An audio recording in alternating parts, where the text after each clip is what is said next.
Assalamualaikum warahmatullahi wabarakatuh. Perkenalkan, nama saya Anggi, mahasiswa dari Magister Manajemen Universitas Gadjah Mada Angkatan 75.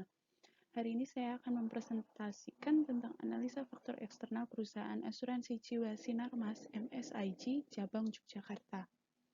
Presentasi ini digunakan untuk memenuhi tugas akhir dari mata kuliah Global Business Environment.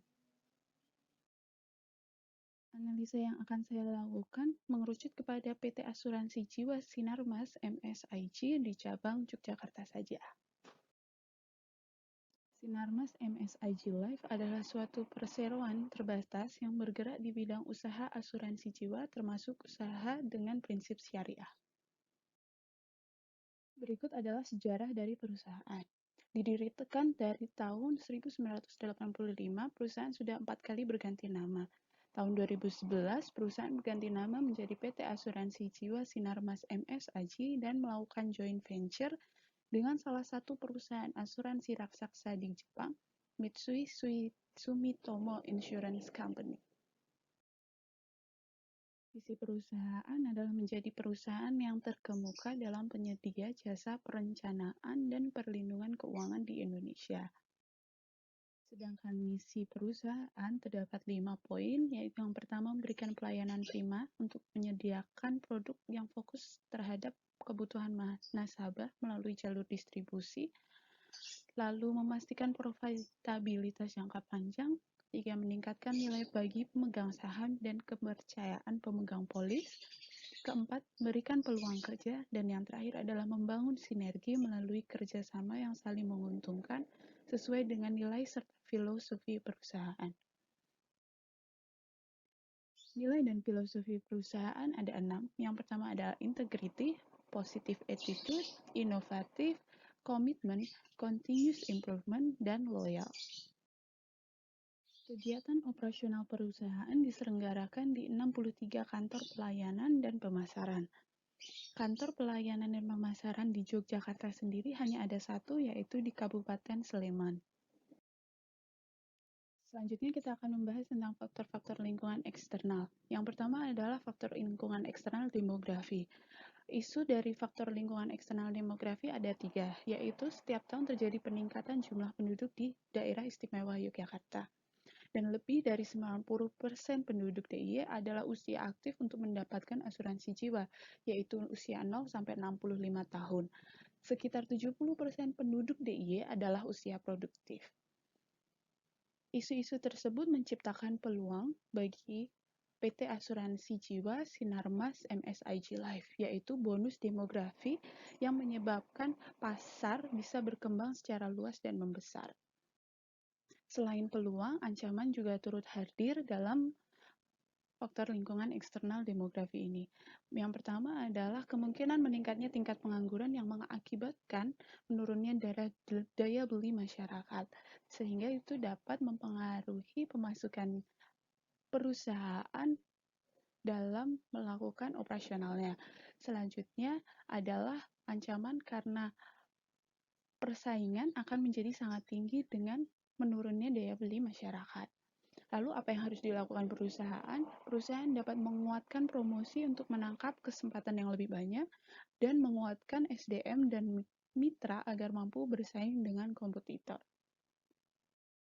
Selanjutnya adalah faktor lingkungan eksternal ekonomi. Terdapat 2 isu utama yang terjadi. Yang pertama adalah tingkat penetrasi industri asuransi jiwa di daerah istimewa Yogyakarta lebih tinggi dari nasional, namun masih dianggap rendah. Selanjutnya adalah resesi ekonomi sebesar 5% yang terjadi tahun 2020 yang disebabkan oleh pandemi. Namun isu-isu tersebut menyebabkan peluang, yaitu potensi pertumbuhan yang masih sangat besar untuk industri asuransi jiwa di daerah istimewa Yogyakarta. Sedangkan ancamannya adalah karena masih adanya pertumbuhan yang sangat besar, itu dapat menarik kompetitor baru untuk masuk ke dalam industri asuransi. Namun perlu digarisbawahi juga, resesi ekonomi menyebabkan menurunnya konsumsi masyarakat yang ada kemungkinan menyebabkan premi gagal bayar. Untuk implikasi yang dapat dilakukan perusahaan adalah perusahaan dapat melakukan rangsangan secara aktif dan luas dengan promosi, dengan meningkatkan promosi digital dan sosial media tentunya. Dan yang terakhir melakukan evaluasi keuangan untuk menghindari premi gagal bayar dengan cara menganalisa duration gap dan menganalisa strategi yang dapat diambil selanjutnya oleh perusahaan. Faktor yang ketiga adalah faktor sosial dan budaya. Terdapat 3 isu yang dapat dipertimbangkan. Yang pertama, adanya fakta bahwa tingkat pendidikan mempengaruhi kesadaran masyarakat dalam berasuransi. Dan yang kedua adalah kondisi geografi di daerah istimewa Yogyakarta. Faktanya, tingkat rata-rata sekolah masyarakat di daerah istimewa Yogyakarta masih sangatlah rendah, yaitu masih di bawah 10 tahun. Artinya terdapat ancaman tingkat kesadaran berasuransi sangat rendah, terutama untuk daerah-daerah pedesaan yang masih sangat sulit dijangkau. Pendidikan rata-rata sekolah bisa berada di bawah angka 7 tahun. Selain karena kondisi geografis yang sangat minim pendidikan, kondisi geografis juga sangat sulit dijangkau oleh tenaga pemasar untuk menjangkau lokasi konsumen, sehingga hal tersebut menjadi ancaman bagi perusahaan. Lalu apa yang bisa dilakukan oleh perusahaan? Yang pertama adalah melakukan pelatihan dan pengembangan untuk tenaga pemasar sehingga dapat memberi edukasi kepada masyarakat, dan yang kedua dapat menambah cabang sehingga mudah dijangkau oleh calon konsumen.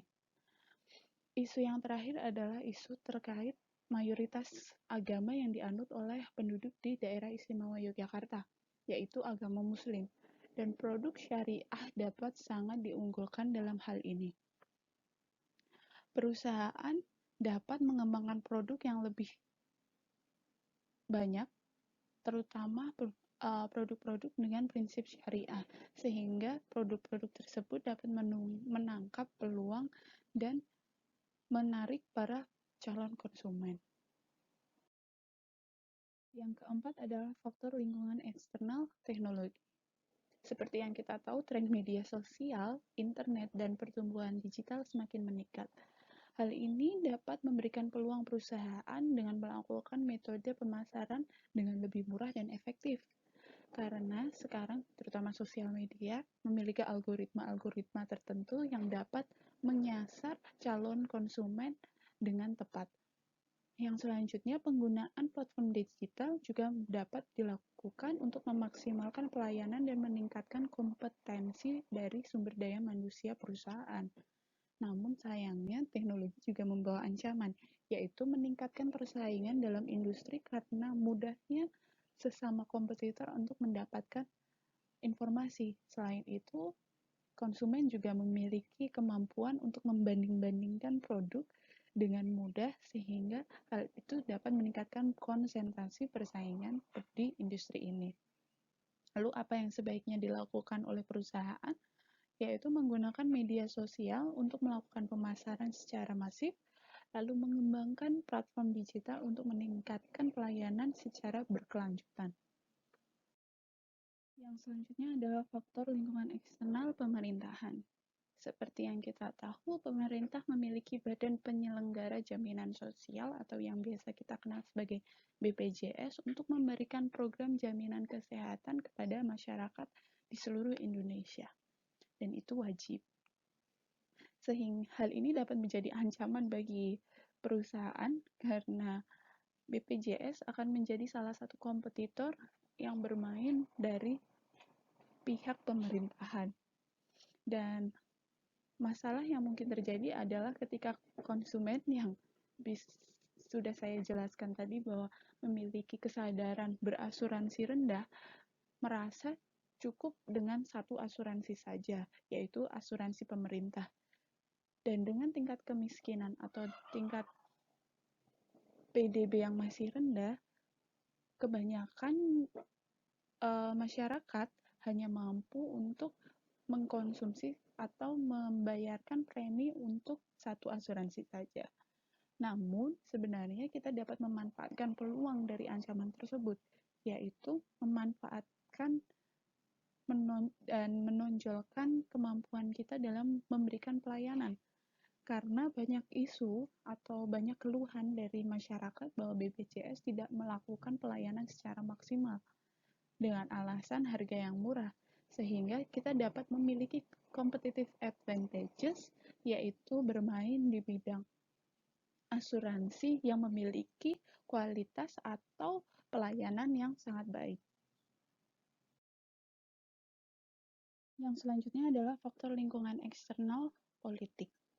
Seperti yang kita ketahui bahwa Yogyakarta adalah daerah istimewa yang memiliki otonomi khusus, sehingga yang menjabat sebagai gubernur adalah Raja Keraton, yaitu Sultan Hamengkubuwono. Sayangnya, faktor politik yang mempengaruhi atau justru biasanya menjadi ancaman adalah faktor politik nasional, yaitu seperti yang kita tahu akhir-akhir ini terjadi masalah dengan PT Asuransi Jiwasraya. Lambatnya penanganan kasus hukum dari PT Asuransi Jiwasraya oleh pemerintah mengakibatkan krisis kepercayaan publik terhadap industri asuransi. Jika kita bisa melewati itu, jika kita dapat meyakinkan para pelanggan kita bahwa kita memiliki integritas yang baik daripada dan tidak semua perusahaan asuransi memiliki kekurangan seperti PT Asuransi Jiwasraya, maka kita akan dapat mengambil hati para konsumen kita. Nah, untuk melakukan itu, perusahaan harus mendorong pemerintah segera menyelesaikan kasus ini agar iklim industri menjadi lebih baik, dan tentu perusahaan harus selalu menjaga integritasnya untuk memenuhi dan memberikan pelayanan terbaik kepada para konsumennya. Faktor yang ketujuh adalah faktor lingkungan eksternal hukum. Terdapat sebanyak 144 butir peraturan yang mengatur tentang sektor asuransi. Banyaknya aturan dapat menjadi hambatan bagi pendatang baru, sehingga dapat mengamankan posisi perusahaan dalam market share-nya. Namun, perusahaan harus menyesuaikan menyesuaikan strateginya untuk mengikuti regulasi-regulasi yang ada, yang kadang regulasi tersebut menjadikan batasan bagi perusahaan untuk menahan pengembangannya. Nah, selanjutnya adalah faktor lingkungan eksternal hukum internasional. Seperti yang sudah saya jelaskan sebelumnya, bahwa PT Asuransi Jiwa Sinar Mas MSIJ adalah perusahaan joint venture bersama salah satu perusahaan asuransi raksasa di Jepang. Sehingga dengan komposisi 50-50, perusahaan perlu melakukan double recording untuk pelaporan akuntansi yang digunakan, karena nantinya perusahaan akan laporan tersebut akan dikonsolidasi oleh perusahaan induk di Jepang juga. Yang selanjutnya adalah isu terkait ketenagakerjaan. Pemerintah Jepang mengizinkan para pelaku bisnis dengan joint venture untuk sharing resource mereka. Nah, dengan sharing resource ini, perusahaan dapat mengambil peluang untuk mengembangkan sumber daya manusia yang dimilikinya. Dan isu terakhir adalah penggunaan kontrak yang wajib dalam bahasa Jepang. Nah, di sini dapat menimbulkan peluang masalah, yaitu terdapat cacat hukum dari kontrak yang ditandatangani.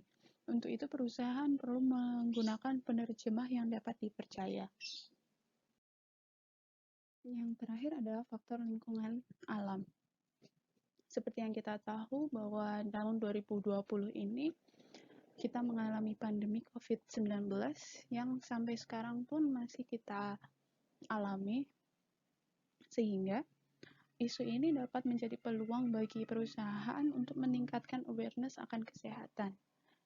Namun, perusahaan harus berhati-hati karena adanya kemungkinan overclaim jika perusahaan salah memperhitungkan atau menganalisa tentang penyakit ini. Karena memang penyakit ini adalah penyakit yang baru, jadi ada beberapa hal yang harus dipertimbangkan sebelum membuat atau melakukan kontrak premi asuransi.